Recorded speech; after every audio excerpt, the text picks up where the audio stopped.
welcome to RST 13, the Rivers of Conversations. This is the session called The Weight of Tomato Waste, a Systemic Approach to Global Food Loss, featuring Morgan, representing a larger team that I've had the pleasure actually hosting in the summer at a Systems Thinking Ontario session where Morgan and the team shared a little bit about the map. So excited to have that be shared here at this session as well. I don't have too much in way, Morgan, in the way of an introduction or framing, but I'm more than certain you're able to kind of pick that up. So yeah, over to you. And it looks like we got a small group here, so it should be kind of conversational. Great. Okay, let me share my screen. All right. So I start with a little bit of context. So my name is Morgan Beth.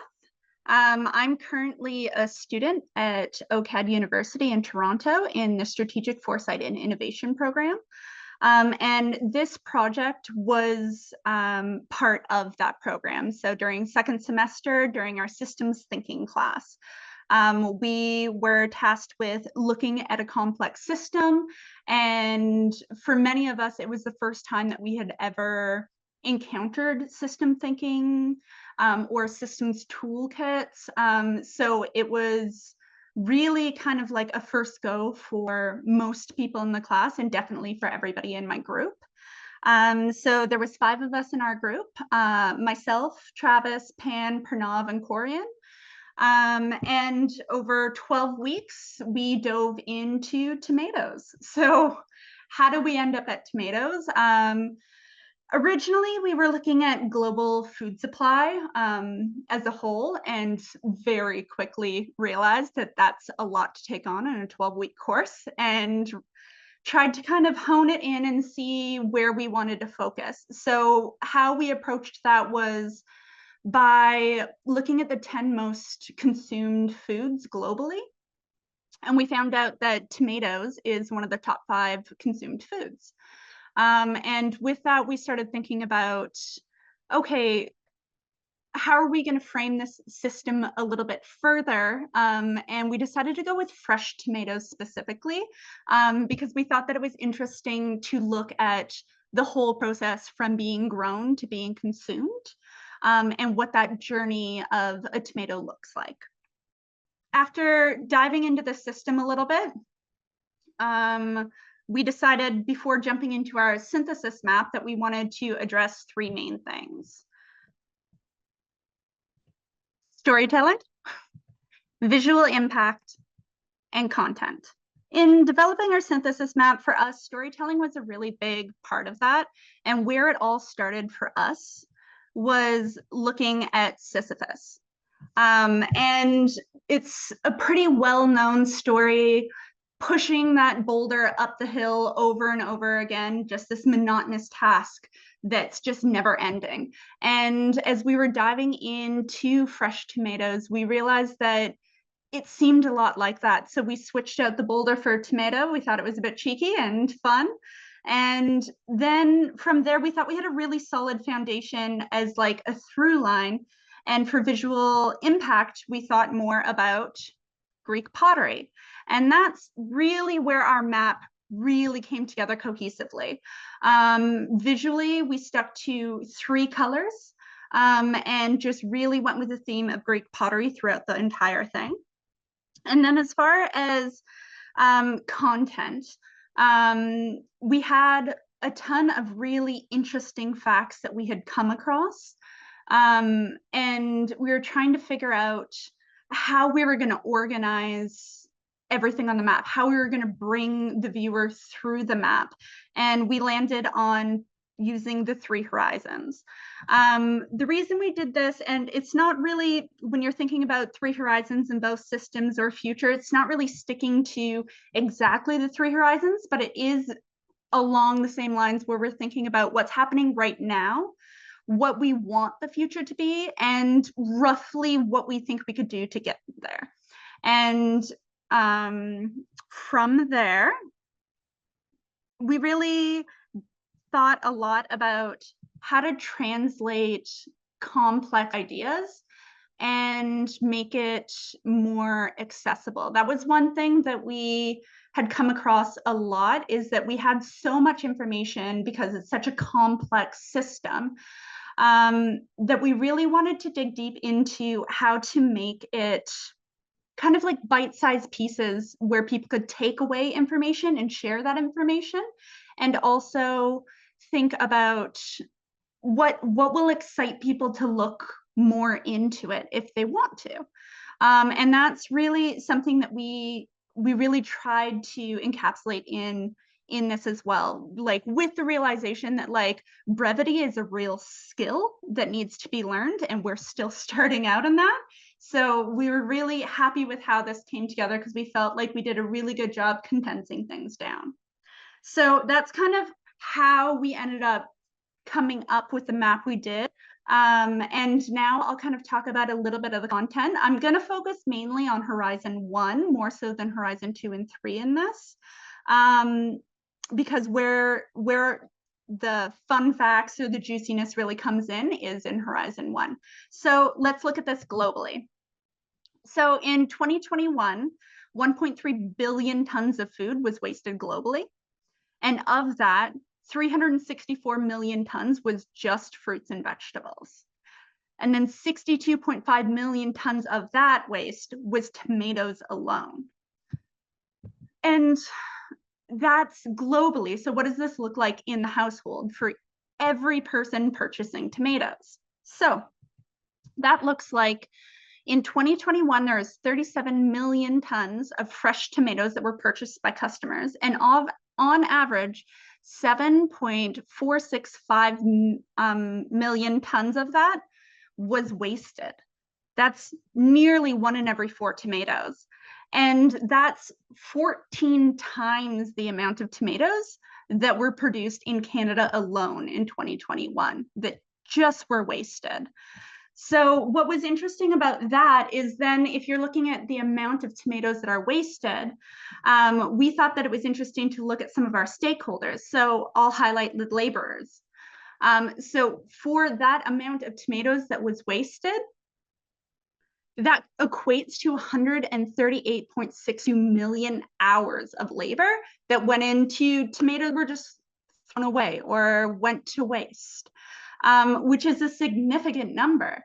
That equates to 15,824 years of labor just to wasted tomatoes. So what does that look like? Like where are the tomatoes wasted along the way was the next question.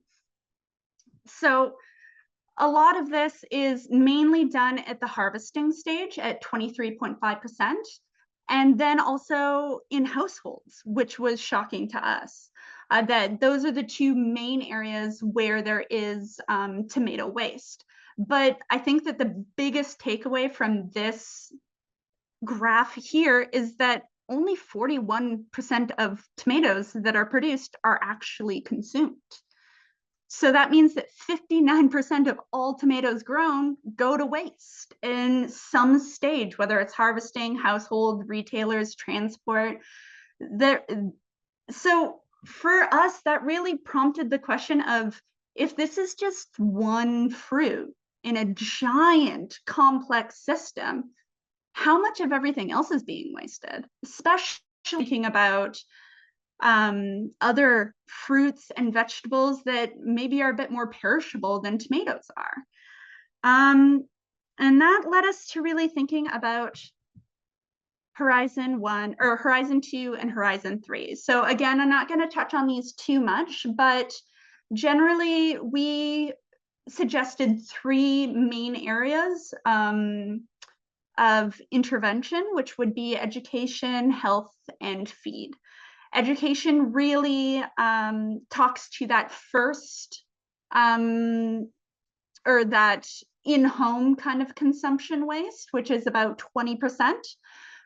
So this is educating about how to use tomatoes, how to store tomatoes. And I think just letting people know about the nutritional value of tomatoes, because a lot of people don't realize how much nutritional value is in tomatoes alone.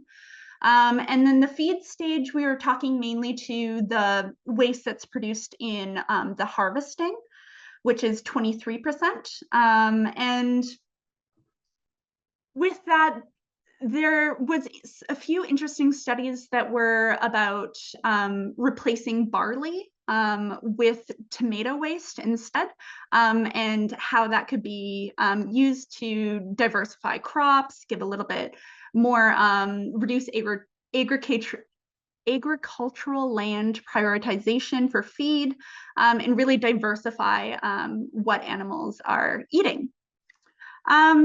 So that's a very general overview of the map, a quick little go through. And with this, since again, this was our first time diving into systems thinking, what was of most interest for me was when you start out looking at systems, you come back to feeling like a little bit like Sisyphus. It's so much information, and you're just really kind of like pushing through and trying to understand everything. But it was really beautiful seeing the connections and really being able to quantify that waste in different ways, from labor to transportation to consumerism, and really seeing that it is such a large issue all around. And I would like to give some space for people to either ask specific questions about areas of the map or dive into those areas, because I know I didn't touch on everything. But I'd also like to just prompt this thought for you, because I know for me, diving into this system really has changed the way that I interact with tomatoes, the way that I'm storing tomatoes. I'm thinking about it a lot more when I'm at the grocery store, what I'm making with them, how I'm cooking them. So I'd like to leave you with this question. Knowing what you know now about tomato waste, how might you approach your own food consumption waste differently? And more broadly, how can we contribute to creating a more sustainable and efficient food system?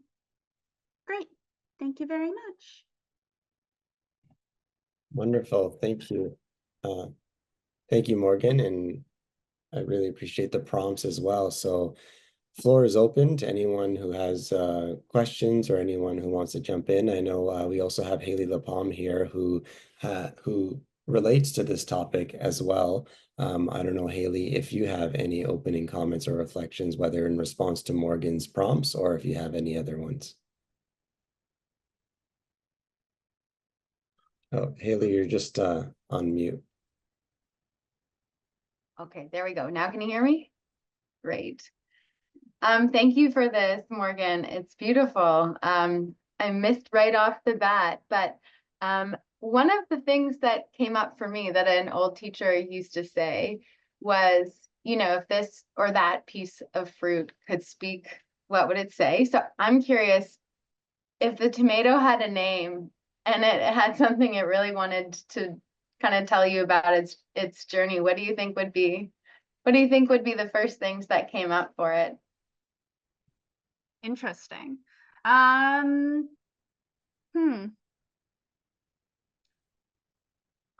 I feel like it would definitely be a little misunderstood, especially with the fruit vegetable thing. But really just thinking about that it feels like undervalued and underutilized, I think is a big thing, is just wanting to know, like wanting folks to know that there's so much potential, wasted potential, both literally and metaphorically, of where it could be and what it could do.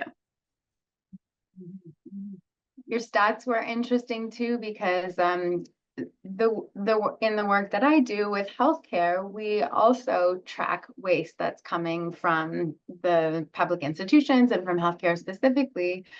And the number is quite similar, actually. Like there's about 40 to 50% of the food, not just the tomatoes, but all of it that goes on patient trays that's wasted. So it's actually, the numbers are pretty horrifying. Yeah, I'd say that that was one of the most shocking things when we were going through this, because we approached it pretty lighthearted, in all honesty, being like, oh, tomatoes, this is kind of a funny thing to investigate. And then the further and further we got into it, the more we couldn't believe how much was going to waste. Like you think, like, as an individual, when you're buying your groceries, you understand how much is going to waste because you're seeing it, but then seeing, like, on a global scale, the amount of tomatoes that is wasted, and that it's over half, is just really shocking, in all honesty.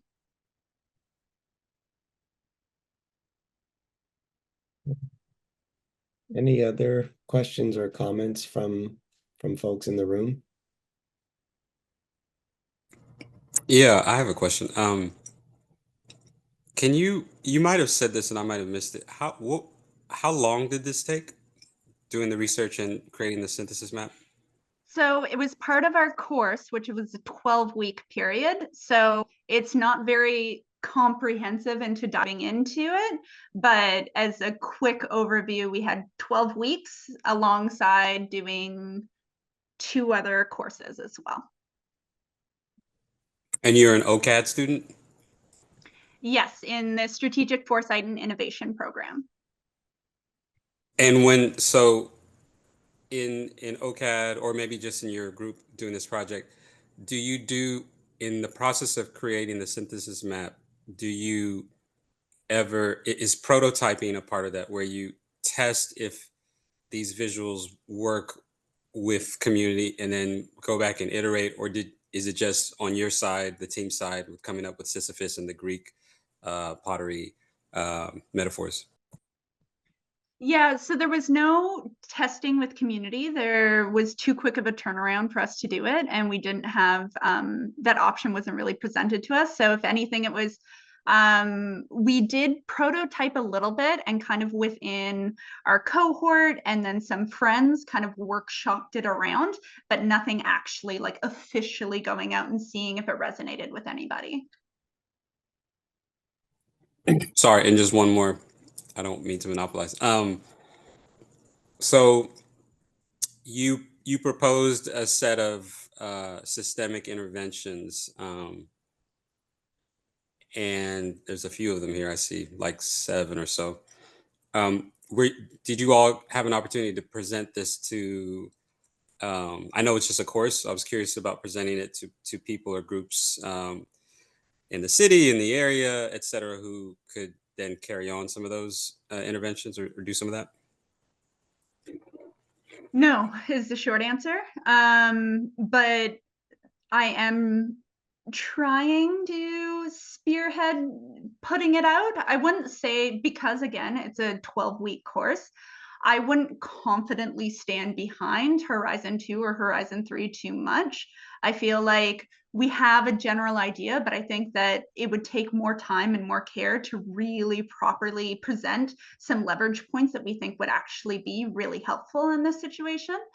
But as far as engaging with community, as far as that's gone, is just through systems talks. We've done 2 talks now. Yeah, but that's really about as far as it's gone. And just to provide a bit of extra context, Victor, because it's a great question. As a graduate myself of the same program, there are, in comparison to like the programs in Norway or other ones, those are like multi-year, and you have stakeholder buy-in at different stages of it as well, in which your case you're able to bring those interventions and start to animate them, perhaps even after one has graduated. But in the SFI program, it's much more condensed. Sometimes you have the ability to pair it with the research methods course, so it's more of a way just to dip your toes in the sand, get a feel for how to work it out. Students then are encouraged to take it on and see where else they can take it. And there are some examples of that, fantastic examples. But yeah, I think that's kind of in when Morgan was describing the 12-week one, because of that condensed period, you're not able to fully kind of bring it to all stakeholders. Cool. Okay, thank you. I appreciate it. Great job. Thanks so much. Speaking of which, just as a logistical aspect, as the river guide, some of us, Haley LaPalme's here, Cheryl Shoes here as well, are going to be speaking in just a few minutes. about Nourish Health, which you know has to do with the food system as well, and is a systems change project that was realized from Haley's work. So we may quietly sneak out of this room, Morgan, but feel free, and for others on this call, to still chat through to the half an hour mark. As we leave, we won't close the room. You still have host control, Morgan. And then we can hopefully we'll all see you in the other room at the half an hour point. Thanks. Wonderful. Okay. And Congratulations, Morgan. Thank you. Thanks so much. If there's any other questions, feel free to stick around. I've also put my website in the chat. It's very quick thrown together website, so bear with me. But it does have a downloadable version of the map if you want to dive into any of the areas that I wasn't able to touch on today. Morgan, now that we're just because we're in sort of a more casual conversation about it, did it occur to you when you were working on the map, because this is something that I think about, that we shouldn't have tomatoes all the time? Like there's a point at which tomatoes aren't very nice anyway, and you know, there's all kinds of practices that are not good around their cultivation, especially getting them to us in North America in like February. So I excuse me if you did cover that, but did that come up? Like, did the dark side of tomatoes come up? Yes, it did. I would say that we didn't dive into it too much in the time period that we had, but it was a conversation we had because so much is wasted in the household phase as well. It's such a large chunk of tomato waste that it was a conversation that we had, and like even just the five of us talked about like how we treat tomatoes differently now, because we still had another semester after this where we were having tomato conversations. But I'd say like looking into to it very much, we didn't get too deep into the conversation, I wouldn't say. But personally, it is something that I've thought about quite a bit, is just like in my everyday of like how I'm consuming tomatoes. So like now if I'm at the supermarket, I'll pick up the ugly tomato because I know that if somebody's buying the ugly tomatoes, then that means more tomatoes will make it into the store that aren't pretty, and that means that there won't just be this superficial waste that's happening at that point as well. Yeah, it's I wonder with food waste if you know, how much the strategy of limiting access to foods at times when it doesn't make sense to have them, you know, how far that would go. I'm not expecting you to answer that. That's what I always think about with things like tomatoes and other things that, you know, you kind of go, I could live without tomatoes for a few months. Yeah. I mean, it can be tinned, right? Like there's such a preservable item in other ways. So fresh tomatoes always seem to me to be sort of I don't know, they seem to represent something in the way that we treat food and transport of food and people who produce food. They seem to be representing that to me in February when they taste terrible. Yeah, no, 100%. And like what was interesting too is that we did this project alongside our foresight studio. So we actually looked at like the futures of tomatoes. Yeah, and one thing that was really interesting that came up was monocropping, and tomatoes are notorious monocrop and are also very susceptible to a lot of different diseases that can wipe out an entire crop. So if there is something that happens that wipes out tomatoes, how does that change like the world essentially?